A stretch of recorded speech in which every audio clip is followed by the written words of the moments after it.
হরে কৃষ্ণ। প্রশ্নোত্তরে কথামৃত।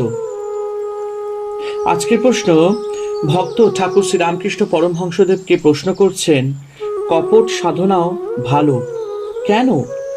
এই প্রশ্নের উত্তরে ঠাকুর শ্রী রামকৃষ্ণ পরমহংসদেব বলেছেন, এক জেলে রাত্রে এক বাগানে জাল ফেলে মাছ চুরি করছিল।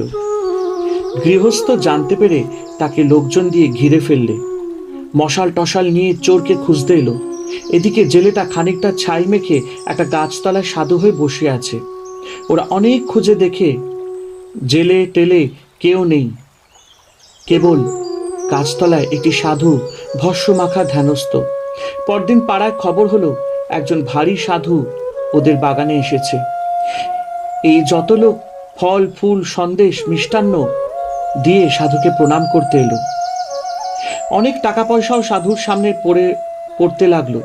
জেলেটা ভাবলো, কি আশ্চর্য, আমি সত্যকার সাধু নই, তবু আমার উপর লোকের এত ভক্তি। তবে সত্যকার সাধু হলে নিশ্চয়ই ভগবানকে পাবো, সন্দেহ নাই। কপট সাধনাতেই এতদূর চৈতন্য হলো, সত্য সাধন হলে তো কথাই নাই। কোনটা সৎ কোনটা অসৎ বুঝতে পারবে। ঈশ্বরই সত্য, সংসার অনিত্য। হরে কৃষ্ণ। জয় ঠাকুর শ্রী রামকৃষ্ণ পরমহংস দেবের জয়।